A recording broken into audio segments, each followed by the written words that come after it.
Du jour, vice-présidente de la Commission et haute représentante de l'Union pour les affaires étrangères et de la politique de sécurité sur la situation en Algérie. Le commissaire Johannes Hahn, c'est à vous.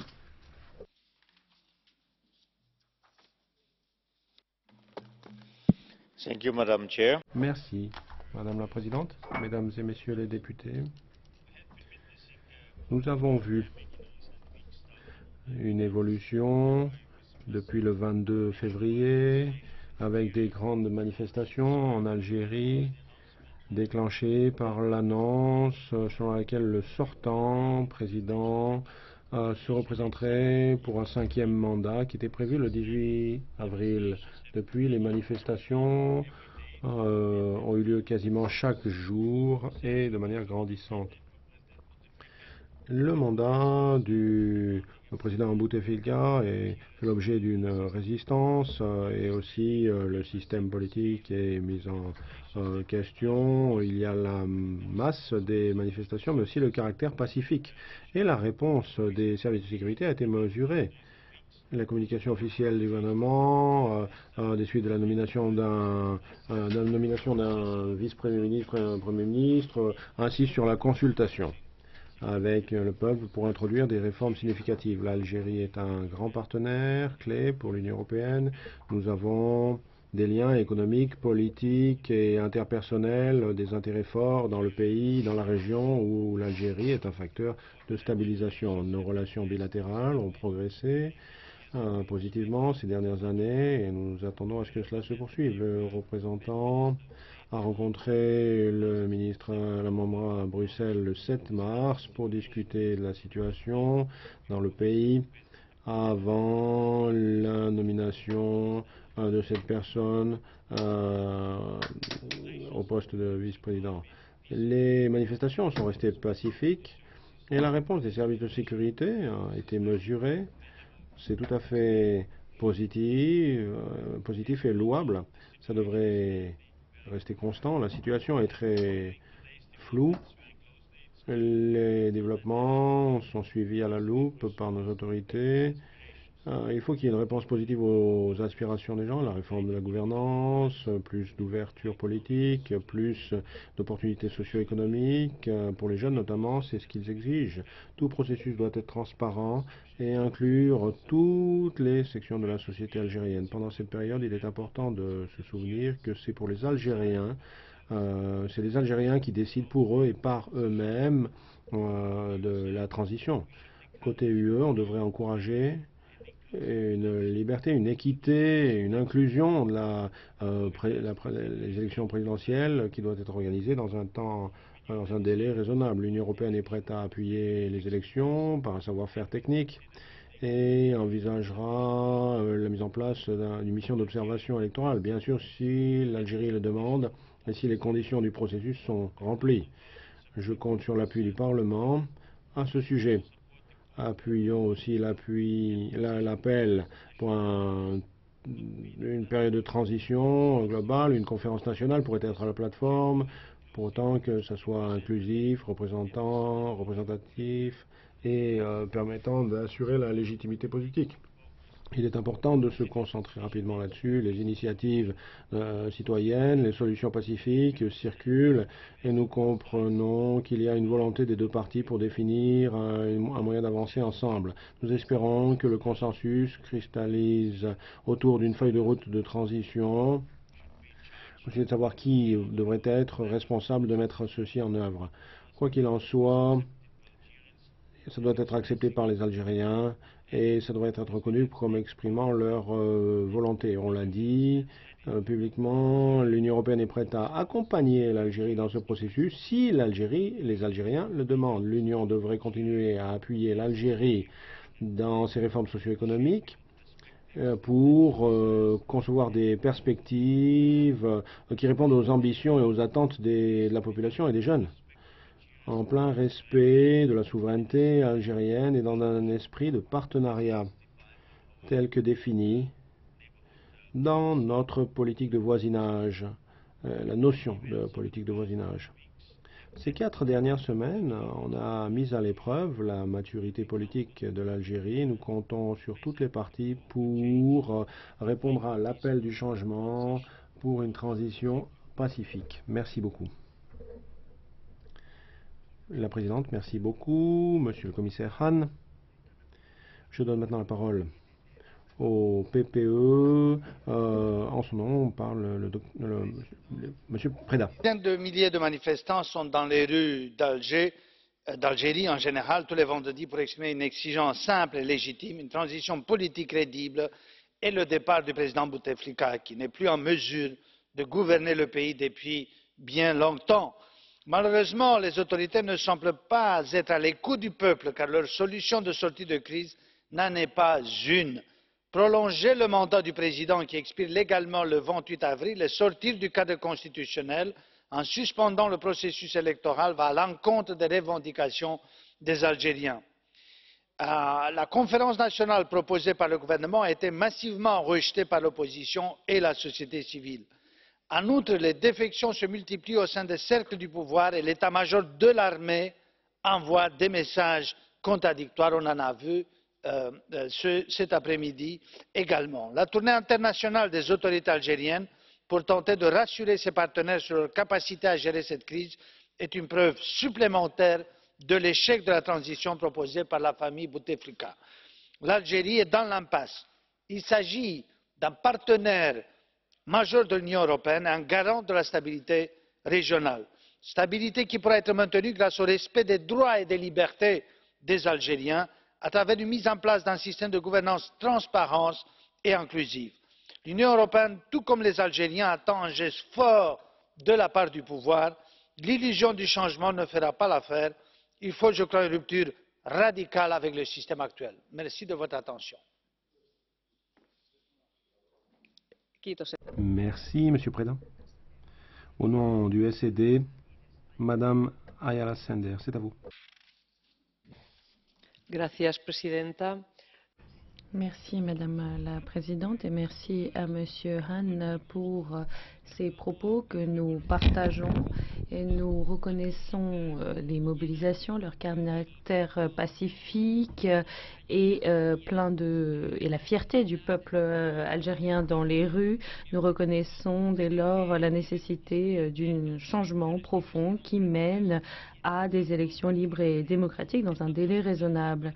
Nous sommes tout à fait d'accord pour soutenir cette phase de transition et pour maintenir les soutiens nécessaires à ce pays Algérie, avec lequel nous avons une longue tradition de relations et qui est un pays tout à fait voisin, proche en ce sens. Et au cours de ce dernier mandat, eh bien, nous sommes parvenus à quelque chose. C'était une longue revendication. Nous sommes parvenus à mettre en place une délégation bilatérale entre l'Union européenne et l'Algérie. Et elle peut servir d'aide au Parlement européen et aux institutions européennes afin que la Commission puisse coopérer et fournir une aide à cette transition démocratique et pacifique le plus rapidement possible. Merci. Merci, Madame Ayala Sender. Bas Belder du CRE, c'est à vous. Merci, Madame la Présidente. Monsieur le Commissaire,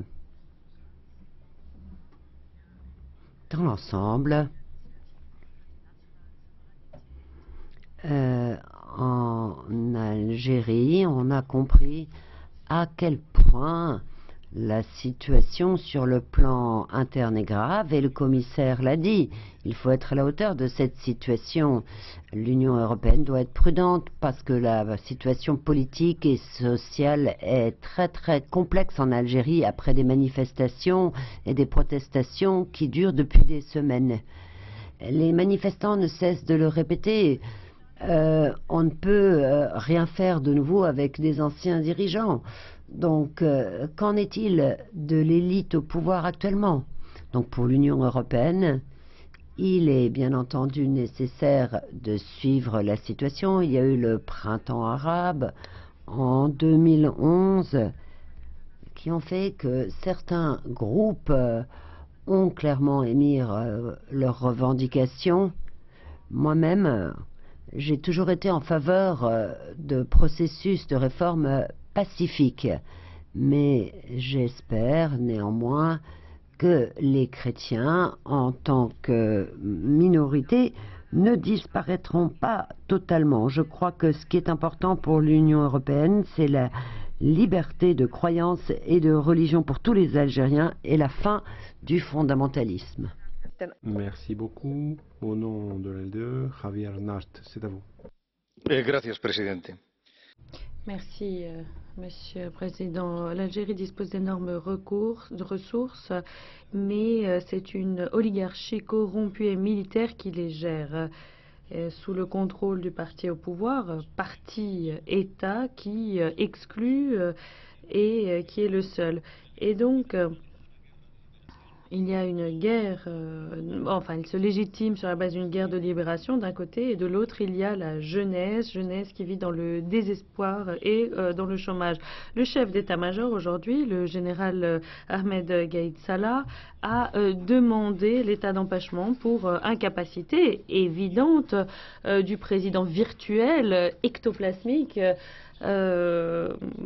Abdelaziz Bouteflika. Mais ne nous leurrons pas, car c'est entre les mains du président du Conseil de la Nation, Abdelkarim Ben Salah, que reviendra le pouvoir, et via lui dans les mains d'Ahmed Gaïd Salah. Donc hier, ceci n'a pas commencé hier, ça a commencé en septembre lorsque le général Salah a fait une épuration totale au sein des services de l'armée et de la sécurité. Il préparait sa propre transition avec le principe de Lampedusa, la base. Mais ce qu'il y a, c'est que là, le peuple a commencé à parler, et il y a donc maintenant une fiction qui a été créée selon laquelle il y aurait une modification possible, alors qu'en réalité, ce qu'il cherche à faire, c'est se maintenir au pouvoir. Alors, cette autocratie militaire comprend que son temps est venu et qu'il faut maintenant que la société algérienne s'ouvre à une vraie démocratie, et l'Algérie est absolument nécessaire pour la stabilité du Sahel-Sahara au sud et pour notre stabilité au nord, notamment les pays du Sud. Et il faut que le Parlement envoie un appel clair, un message clair d'appui et de soutien à l'Algérie dans sa transition inévitable, afin que les Algériens sachent qu'ils ne sont pas seuls, que nous les soutenons et que nous soutenons ce qu'ils appellent de leur vœu, un avenir meilleur pour l'Algérie, ce qui veut dire un avenir meilleur pour tous. Merci. Merci, Monsieur Nart. Au nom des Verts ALE, au nom du groupe, Monsieur Hortassoun, c'est à vous. Merci, Madame la Présidente. Oui, c'est vrai qu'on peut être fier de ce qu'a fait la rue en Algérie. Les femmes ont été très présentes. Maintenant, il y a les généraux, l'armée, qui essayent d'agir, mais c'est un peuple qui n'a plus peur. Mais encore une fois, eh bien, à Bruxelles, c'est le silence total. Monsieur le commissaire, entre l'indifférence et l'ingérence, il y a un juste milieu, la solidarité avec un peuple qui se réveille. Il faut entendre la rue en Algérie et il faut être prêt à les aider dans la transition, l'ouverture de l'espace public et une gouvernance qui repose sur les droits de l'homme et la dignité de tous. Il faut appuyer les gens dans les rues d'Alger, d'Oran, de Constantine. Il ne s'agit pas juste de substituer le pouvoir actuel par un pouvoir qui ne serait pas mieux. Merci, Monsieur Hortassoun. Miguel Urman Crespo, au nom du GUE NGL, c'est à vous.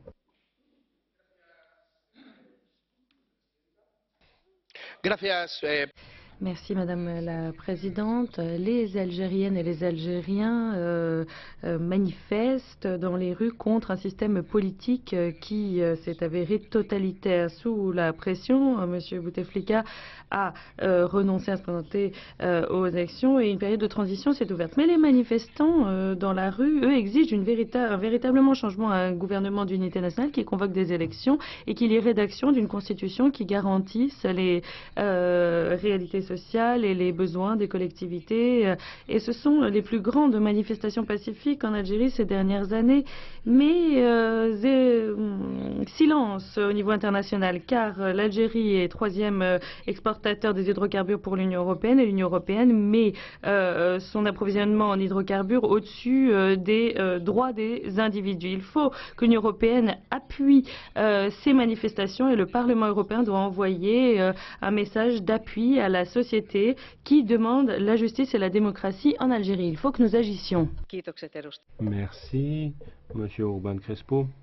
Au nom du groupe EFDD, Monsieur Arnott. Merci, Madame la Présidente. Je comprends la gravité de la situation en Algérie. Les protestations et manifestations ont été pacifiques jusqu'à présent, avec des gens qui descendent dans la rue parce qu'ils croient en quelque chose de différent de ce qui est offert par les autorités actuelles. Une des clés, un des commentaires récurrents des Algériens, c'est qu'ils veulent véritablement la liberté d'expression. Ils souhaitent pouvoir s'exprimer de la manière qui n'était pas autorisée jusqu'à présent. Et la situation est particulièrement grave. On a le chef des forces armées appelant Bouteflika capable de se présenter. Et ce que je souhaiterais dire aujourd'hui, qui n'a pas encore été débattu ici, c'est la liberté d'expression qui doit impliquer la liberté de confession, la liberté de religion qui est garantie au titre de l'article 36 de la Constitution algérienne, qui dit que la liberté de religion et de la foi est inviolable. Et je souhaiterais mentionner la persécution des minorités religieuses en Algérie, notamment les chrétiens, car j'ai rencontré des pasteurs algériens à 2 titres qui sont venus au Parlement pour exprimer leurs préoccupations au sujet de la persécution actuellement. L'Algérie est passée de 42 à 22 sur la liste mondiale des pays à suivre au niveau des persécutions des églises. On a vu l'église protestante d'Algérie avait des églises fermées. On a utilisé des moyens administratifs pour faire fermer des églises. Ensuite, les prêches sur les médias sociaux sont interdites où on voit des gens emprisonnés parce qu'ils sont chrétiens. Donc j'ai la question à poser. Dans tous ces débats, rappelons-nous que les chrétiens et d'autres minorités religieuses sont persécutées en Algérie, alors que ces questions sont discutées en ce moment. Merci. La Présidente, merci beaucoup. Monsieur Arnott, au nom du groupe ENF, Jacques Colombier, c'est à vous.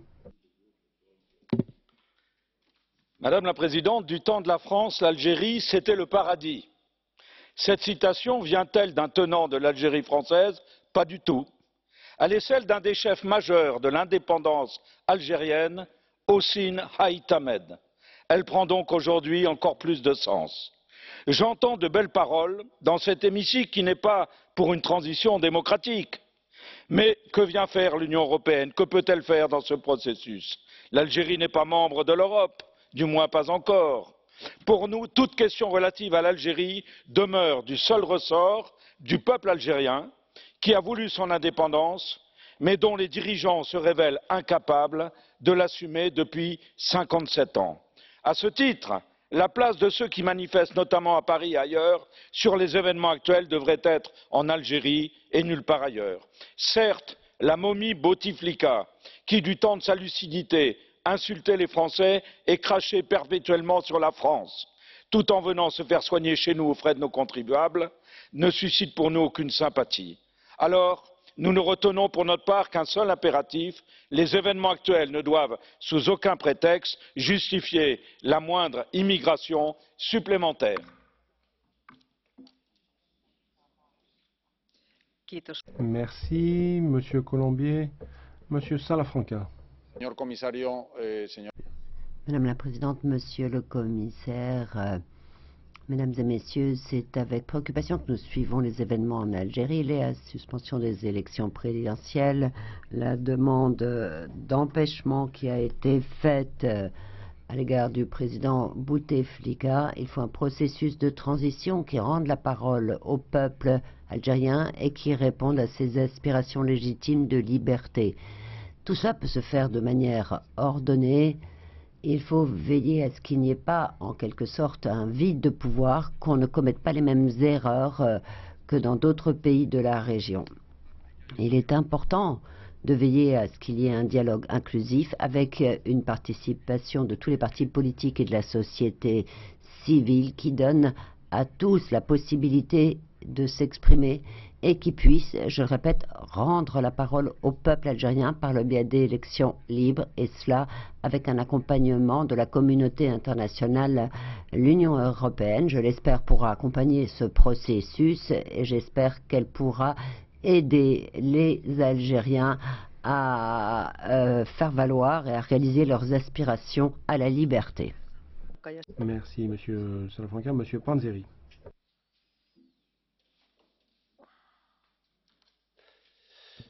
Grazie Presidente. Merci, Madame. En Algérie, il y a de manière continue des manifestations. Ce sont d'énormes manifestations pacifiques qui ne laissent aucun doute sur ce que veulent les Algériens. À l'époque où à l'origine les manifestations étaient contre le 5e mandat de Bouteflika, maintenant ils veulent clore rapidement la phase de transition. Il faut éviter de passer d'une situation où on ne voulait pas d'un 5e mandat de Bouteflika à une situation où il n'y aura pas d'élection présidentielle, mais toujours le président Bouteflika. Il faut donc une bonne transition. Il faut garantir à l'Algérie un cadre de stabilité avec la démocratie et des réformes et les droits de l'homme.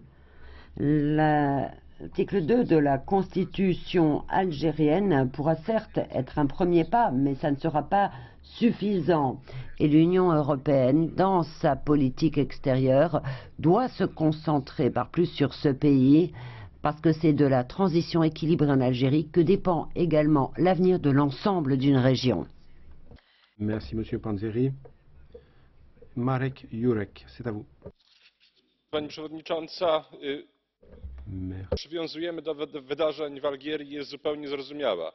To jest kraj. Ce que nous voyons en Algérie, ce sont des événements importants. C'est un pays qui nous est proche géographiquement et nous n'avons pas oublié les événements des années 90.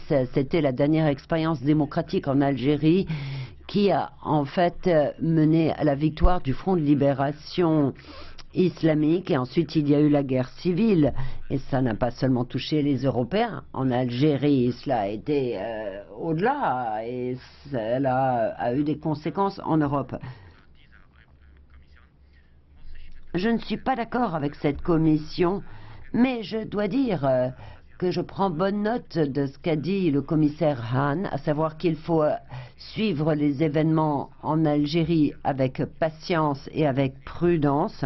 C'est dans l'intérêt de l'Europe que de garder notre calme, que de résoudre ce conflit de manière calme et de ne surtout pas commettre les erreurs faites par le passé en Libye ou dans d'autres pays à l'époque du printemps arabe. Merci, Monsieur Marek Jurek.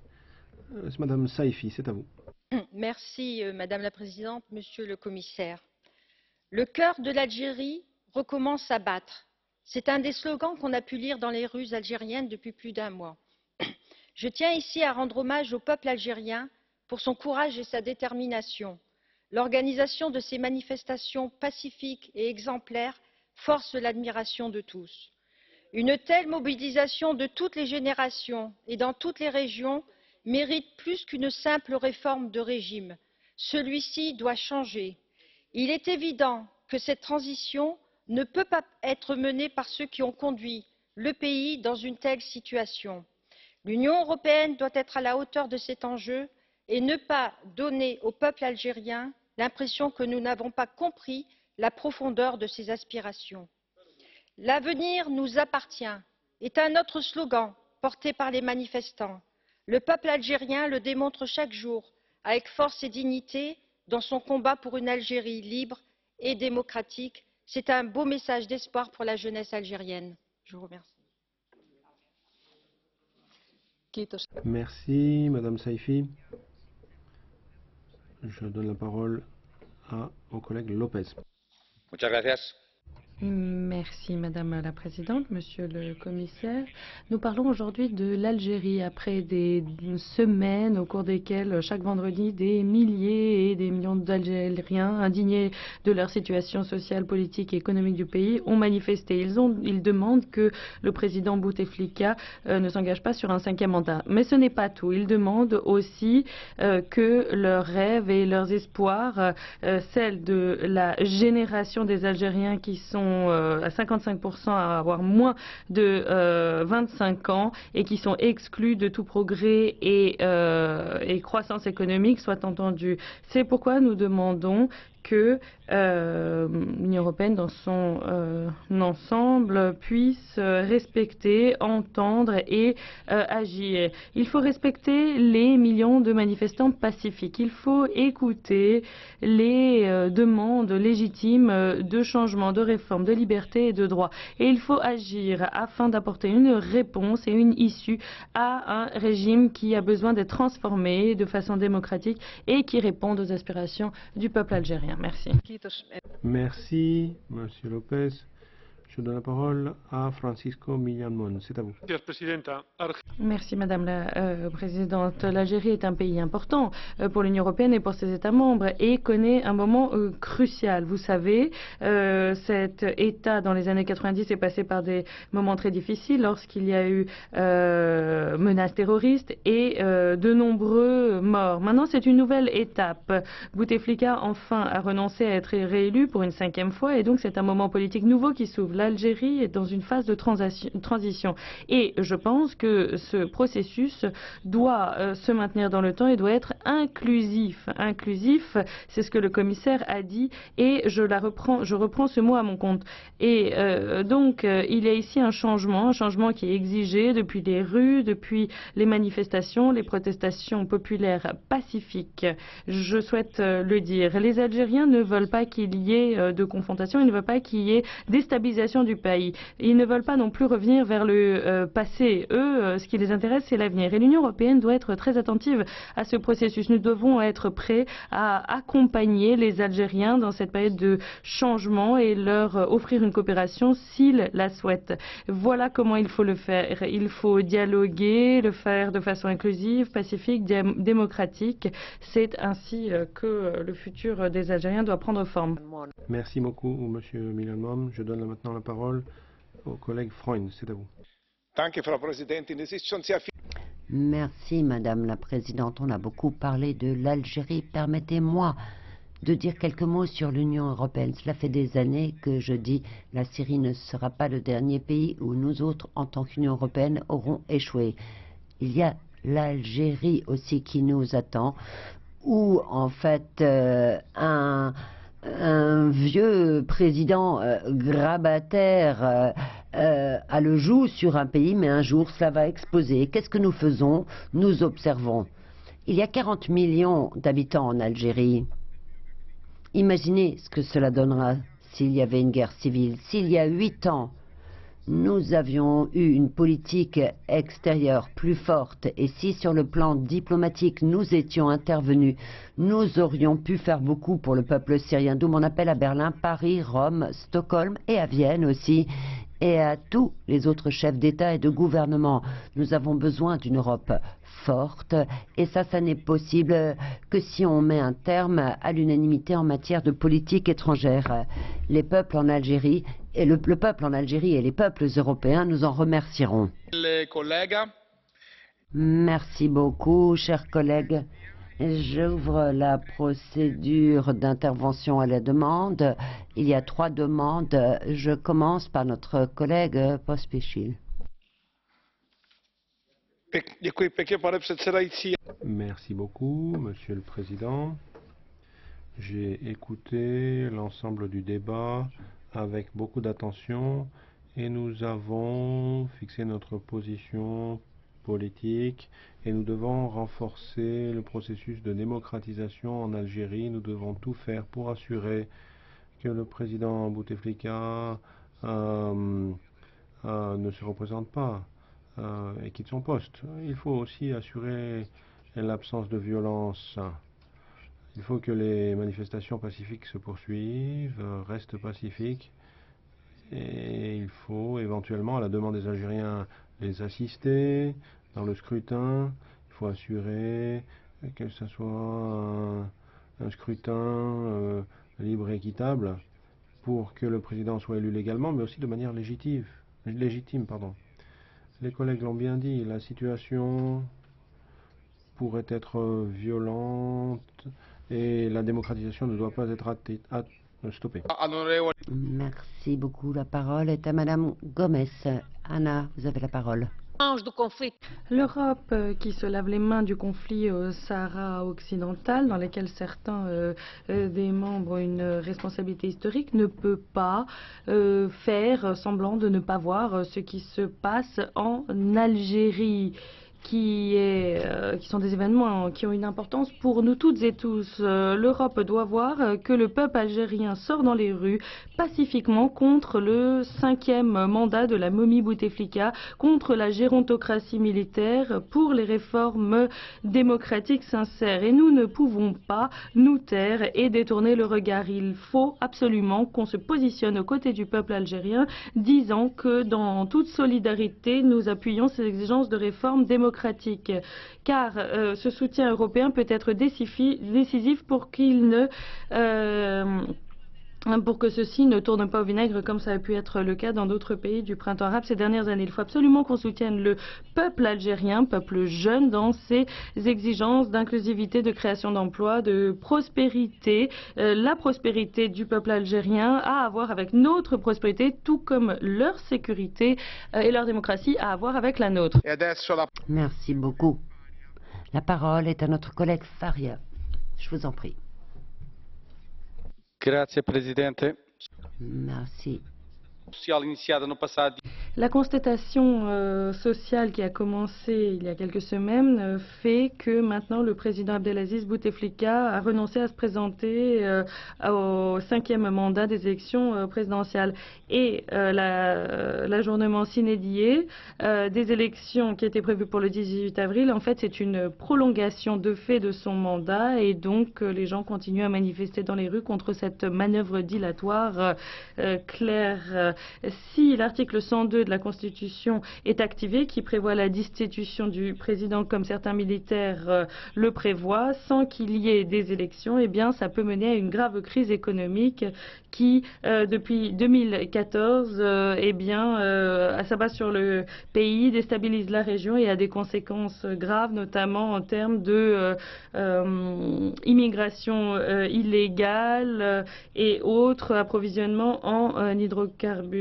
Il faut donc absolument que le droit à la manifestation pacifique soit permis et il faut que les élections soient organisées le plus rapidement possible pour éviter que la situation actuelle ne mène à un nouveau fiasco des printemps arabes. Merci. Je vous remercie.